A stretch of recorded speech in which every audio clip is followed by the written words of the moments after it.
He fooled Hitler from a room in Spain. Juan Pujol García had never set foot in Britain when he began sending Germany reports from inside it.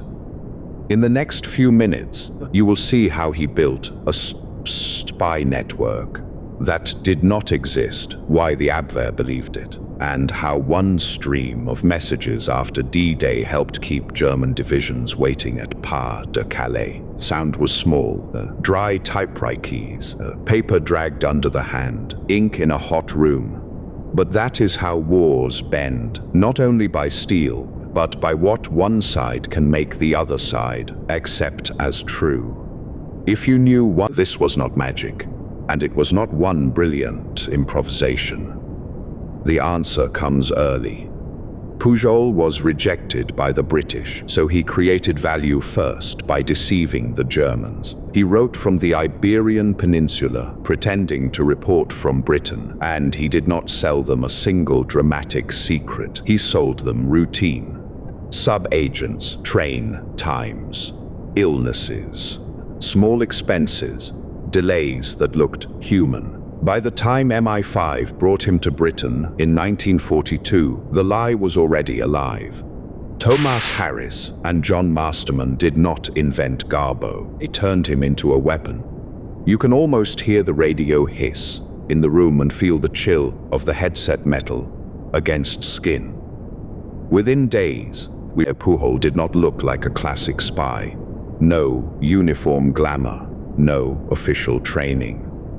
He was a Spaniard who wanted to fight fascism and first offered himself to the British. They said no, that should have ended it. It did not. He walked instead toward the Germans. In Madrid and Lisbon, he presented himself as useful to the Abwehr and built a pro-German cover strong enough to be hired. The air in those waiting rooms must have felt stale with old tobacco, shoes on tile, and sweat under the collar. The first lesson of espionage is not stealing secrets. It is becoming believable before you have any. Pujol understood that instinctively. He began sending reports about Britain while still in, using guidebooks, newspapers, timetables, and imagination disciplined enough to sound like fact. The Germans did not trust him because he sounded bold. They trusted him because he sounded bold. They trusted him who created sub-agents who had jobs, temperaments, addresses, habits, and excuses. And one was unreliable. One needed money. One fell ill. One died conveniently when a broken chain of reporting needed explanation. This was the genius of the thing. A perfection would have exposed him.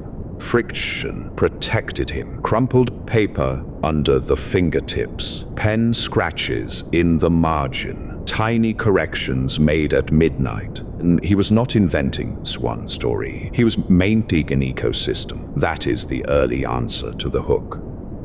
How do you persuade the Abwehr you are in Britain when you are not? And you do not sell them a report. You sell them a world dense enough that its mistakes look natural. In 1942, MI5 finally brought Juan Pujol García to Britain. By then, he had already convinced the Germans he was valuable. That changed everything. Under the double-cross system, controlled by the 20 Committee and chaired by John Masterman, deception stopped being a private gamble and became statecraft. Thomas Harris became Garbo's case officer, editor, and handler, and in many ways his stage manager. Reports were checked, timed, shaped, and matched to strategic need. The room was warmer than the corridor, lamplight yellow on folders, smoke hanging low above the table.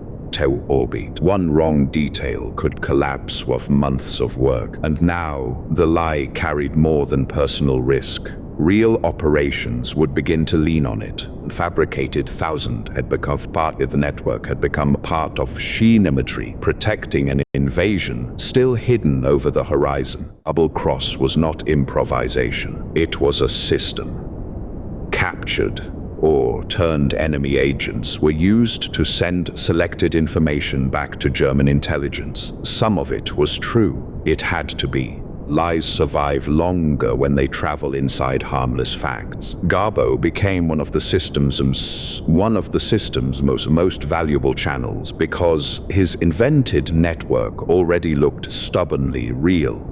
Harris helped tune the voice, the pacing, even the tone of inconvenience in the reports. A message that is too perfect feels engineered. A message that arrives late with petty details and limits feels earned. Listen closely and you can hear the clock in the background, each tick pressing on the next word choice. A dry mouth, a hand pausing over a sentence. In espionage, a single adjective can cost lives. What would you risk to make a lie sound ordinary? The British had something rarer than confidence. They had feedback. Through Ultra, Allied codebreakers read German communications and could see how reports were being received. F.H. and Hinsley later made clear how decisive this was. MI5 was not throwing messages into darkness and hoping. It could measure trust. It could see when the Abwehr believed Garbo and they paid him when they passed his reports onward. The room at Bletchley was cold in a different way. Machine clatter, dry air. A faint electrical smell, almost metallic. This changed deception from art into calibration. If a lie worked, they knew it. If it failed, they could adjust. And that is the unnerving part. If the enemy keeps rewarding your lies, then do you start fearing your own success? Because eventually, success demands something larger than a test. Garbo mattered. He did not act alone. Operation Fortitude was bigger than one man and more dangerous because it matched what German commanders already suspected. Pas-de-Calais was the shortest crossing. It looked logical. So the Allies built a false confirmation around that expectation. The Phantom 1st U.S. Army Group appeared under the name of George S. Patton. Dummy camps, false radio traffic, inflatable armor, administrative noise. Wind moved across empty ground and the rubber skins of fake tanks rasped softly in the dark. This was not about inventing the impossible. It was about strengthening the enemy's favorite assumption until it hardened into belief. Bayes. Garbo's reports did one crucial thing inside that architecture. It gave a human witness to the machine. They made the fiction feel observed, not staged. Picture the room, not a battlefield. A desk, a shaded lamp, Harris leaning forward, Pujol reading each line slowly, almost under his breath. Outside, and glass trembles faintly as a truck passes through the London night. On the page is the heart of the deception. Normandy is not the main blow, it is the opening. The real attack, the report suggests, will come later at Pas-de-Calais. Cold tobacco clings to the curtain cloth. Sweat gathers in the palm, though the air is not hot. No one in that room can calculate the full cost of those sentences. They only know the exchange rate is human. If Berlin believes, men on the beaches buy time with fewer shells falling on them in the first days. If Berlin doubts, the lie dies at the moment it matters most. Now the date, the 9th of June 1944. 3 days after D-Day, Garbo sent what he sent important messages of his career. The Normandy landings were not the principal invasion, but a diversion designed to draw German reserves away from the Friel strike still expected at Pas-de-Calais. This is the claim from the opening, paid in full. Berlin did not instantly abandon that view. Adolf Hitler and the German Heimwehr continued to fear a larger attack at Calais, and significant forces were held back. Radio crackle would have sounded almost casual. That is the cruelty of staff work. A message arrives in static. Men die by the division. Did Garbo alone freeze the German response? No, but within fortitude, his credibility helped keep the deception coherent at the moment of maximum pressure. Strange part is not that Germany was deceived once. It is that the deception held after the landings had already begun. By then, evidence from Normandy was loud. Guns, reports, map changing by the hour. But prior, belief is stubborn, especially when new facts can be forced to fit it.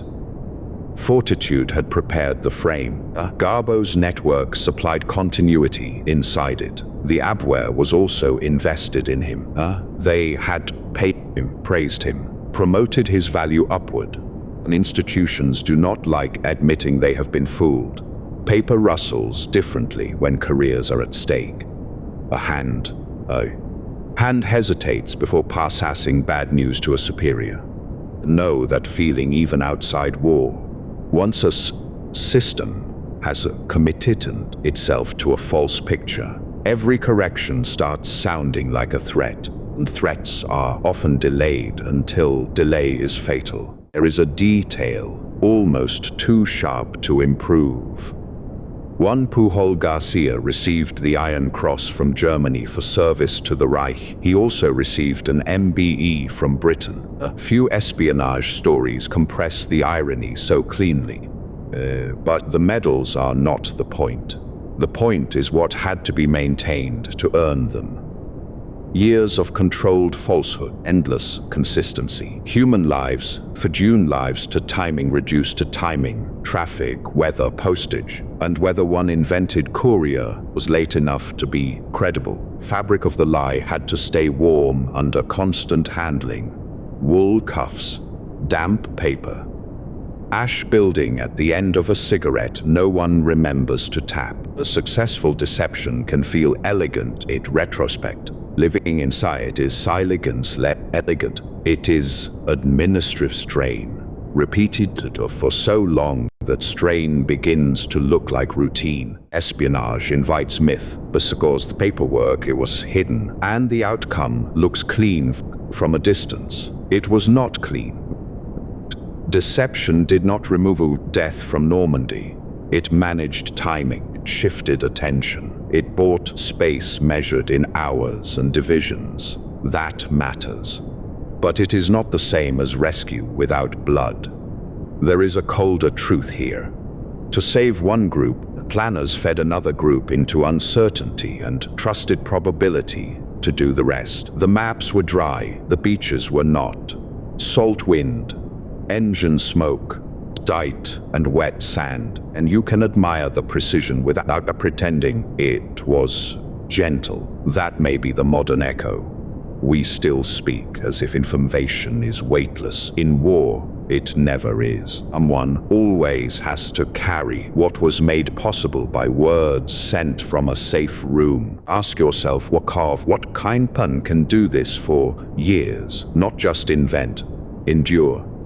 To maintain a false network, you must remember what each invented man had for breakfast, where he supposedly slept, why he missed a train, how much he spent, and which earlier lie now demands a new one. The pressure is not cinematic most of the time. It is clerical, repetitive. A headache behind the eyes, for fizz. Stained with carbon paper. The dread of discovering that one wrong street name from 6 months ago can unravel everything. An underwater 5 around to 3,000. You may think courage always looks like movement. Sometimes it looks like sitting while the room smells of dust and ink, then sending another message anyway. And could you keep your voice steady if a fabricated life under your hand one was influencing the fate of real men? Record keeps this. Juan Pujol García reached Britain in 1942 after first deceiving the Abwehr from the Iberian Peninsula. The record keeps this. On the 9th of June 1944, he sent a report insisting Normandy was not the main invasion. The record keeps this. Operation Fortitude helped hold German attention on Pas-de-Calais after the landings had begun. What no record keeps. How long the silence sat in the room before a message was approved. What no record keeps.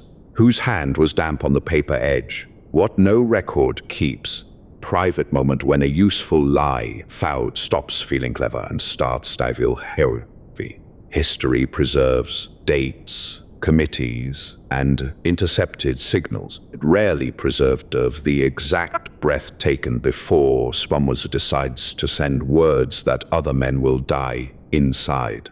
He fooled Hitler from a room in Spain. That remains the hard center of the story. Not because one man won the war with a typewriter. He did not. But because Juan Pujol García proved that belief can be shaped, fed, and held in place long enough to move armies the wrong way. The dry keys, the stale smoke, paper world of men who never existed. All of it reached outward until divisions waited where the main blow would not come. There is a dark satisfaction in that. Also, a warning that systems still what feels coherent more than what is true. So, if you had Garbo's position and you knew one message might save lives only by misleading thousands of others, would you have sent it? And what story from war has your own family kept alive in whispers instead of records?